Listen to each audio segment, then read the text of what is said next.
بسم اللہ الرحمن الرحیم۔ مشرق وسطی کی موجودہ صورتحال کو سمجھنے کے لیے صرف آج کے حالات دیکھنا کافی نہیں، ہمیں اس خواب کو بھی سمجھنا ہوگا جو کئی دہائیوں سے اسرائیلی سیاستدانوں اور ان کے حامیوں کے ذہنوں میں پل رہا ہے۔ ایک ایسا خواب جو سرزمین کو مذہب، نسل اور طاقت کے نام پر تقسیم کرنا چاہتا ہے۔ اسرائیل کا نظریہ ہے گریٹر اسرائیل، صرف ایک سیاسی خیال نہیں ہے بلکہ بھرپور اسٹریٹجی پر مبنی ایک پلاننگ ہے جس کا مقصد صرف فلسطین کو نہیں بلکہ پورے مشرق وسطی کو اسرائیلی اثر و رسوخ کے نیچے لانا ہے۔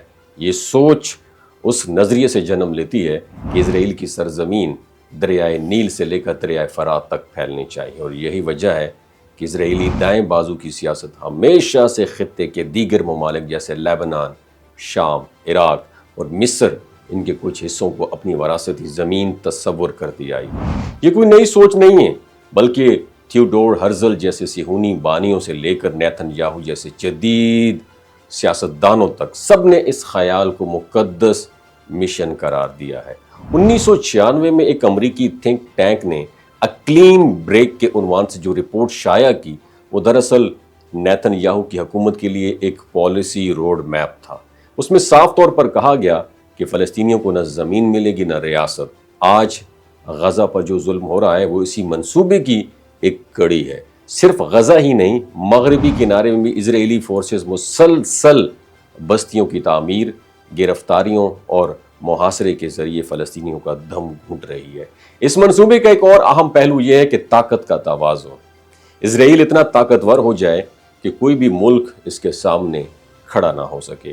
آج ہم دیکھتے ہیں کہ اسرائیل جس ملک پر چاہے بمباری کرتا ہے، جتنی چاہے غیر قانونی آبادیاں تعمیر کرتا ہے، اور دنیا صرف مذمتی بیانات دے کر خاموش ہو جاتی ہے۔ یہ خاموشی در حقیقت اسرائیلی منصوبے کو مزید تقویت دیتی ہے، ان کے حوصلوں کو۔ مشرق وسطی کے وہ تمام ممالک جو اسرائیل کے لیے ممکنہ خطرہ بن سکتے تھے انہیں اندرونی خلفشار، ڈسٹریکشن، دہشت گردی اور خانہ جنگی کے ذریعے کمزور کر دیا گیا۔ عراق، شام، لیبنان، لیبیا سب کو کسی نہ کسی طریقے سے ڈی سٹیبلائز کر دیا گیا۔ صدام حسین کو ہٹانے کے پیچھے بھی یہی اسٹریٹجی تھی کہ اس کے بعد عراق ٹوٹ پھوٹ کا شکار ہو جائے اور اسرائیل کے لیے کوئی خطرہ باقی نہ رہے۔ نیتن یاہو اور دیگر اسرائیلی رہنماؤں کی اسٹریٹجی ہمیشہ ڈبل سٹینڈرڈ رہی، ایک طرف امداد کی لالچ اور دوسری طرف جنگ کی دھمکی۔ مصر اور اردن جیسے ممالک کو امریکی امداد کے ذریعے خاموش کر دیا گیا، جبکہ ایران، لیبنان، شام اور فلسطین کو مستقل طور پر ٹارگٹ کیا گیا۔ اور یہی وجہ ہے کہ جیسے شام میں حکومت کمزور ہوئی، اسرائیل نے فوراً کارروائی کر کے جنوبی شام میں قدم جما لی اور اپنی افواج دمشق کے قریب تک لے گیا۔ جون 2025 میں ایران پر ہونے والی اسرائیلی حملہ بھی اسی سلسلے کی ایک کڑی ہے۔ ایران پر ہمیشہ ایٹمی پروگرام کا بہانہ لگا کر اس کو پریشرائز کیا گیا، حالانکہ آج تک ایران نے کوئی ایٹمی بم تیار ہی نہیں کیا، لیکن اسرائیل نے مسلسل یہ پروپیگنڈا جاری رکھا تاکہ عالمی رائے عامہ کو ایران کے خلاف کر سکے۔ حقیقت یہ ہے کہ ان حملوں کا مقصد اسرائیلی تسلط کو ایکسپینڈ کرنا ہے، نہ کہ امن کا قیام کرنا۔ اور سب سے خطرناک بات یہ ہے کہ اسرائیل خود فرنٹ لائن پر نہیں آتا بلکہ امریکہ جیسے اتحادیوں کو آگے کر کے لڑاتا ہے۔ امریکہ ہی قوت ہے جو اسرائیل کے لیے فائنینشلی، عسکری اور سفارتی سپورٹ فراہم کرتا ہے، مگر اسرائیل نے ہمیشہ چالاکی سے خود کو بچا کر رکھا اور اسی دوران وہ اپنے مفادات حاصل کرتا رہا، جبکہ باقی دنیا صرف بیانات اور تقریروں تک محدود رہی۔ اور یہ منصوبہ صرف جنگوں پر مبنی نہیں ہے بلکہ طویل المدت اسٹریٹجی پر، لانگ ٹرم بیسس پہ ایک اسٹریٹجی ہے، اس پر یہ بیس کرتی ہے۔ ہر بار جب کوئی نیا ملک تباہ ہوتا ہے، کوئی حکومت گرتی ہے، اسرائیل آگے بڑھ کر ہمدردی سمیٹنے کی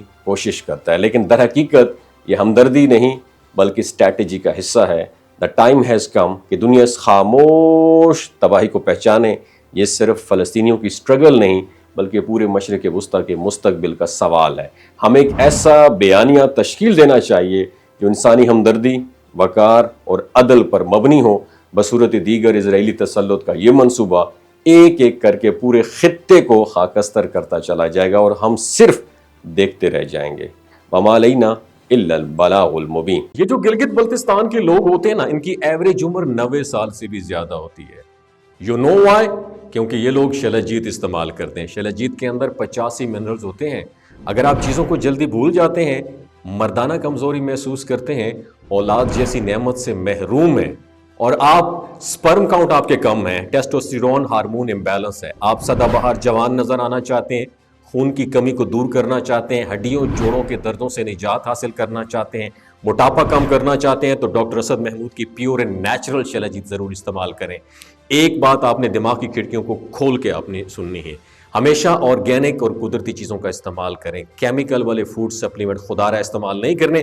اگر آپ ڈاکٹر اسد محمود کی پیور اینڈ نیچرل شلجیت کو آرڈر کرنا چاہتے ہیں، نیچے دیے گئے نمبر پر واٹس ایپ کریں. 3 باتوں کا خیال رکھنا ہے: ہائی بلڈ پریشر میں مبتلا افراد، خواتین جو پریگننٹ ہیں، اور 15 سے 20 سال کی جو نوجوان نسل ہے جو غیر شادی شدہ ہیں، اپنے سیکشول پاور کو بوسٹ کرنے کے لیے استعمال کرنا چاہتے ہیں، تو ڈاکٹر کے ایڈوائس کے بغیر استعمال نہ کریں. باقی سارے لوگ بے دھڑک گرمی اور سردیوں میں استعمال کر سکتے ہیں. اپنا بہت خیال رکھیے گا. اللہ حافظ.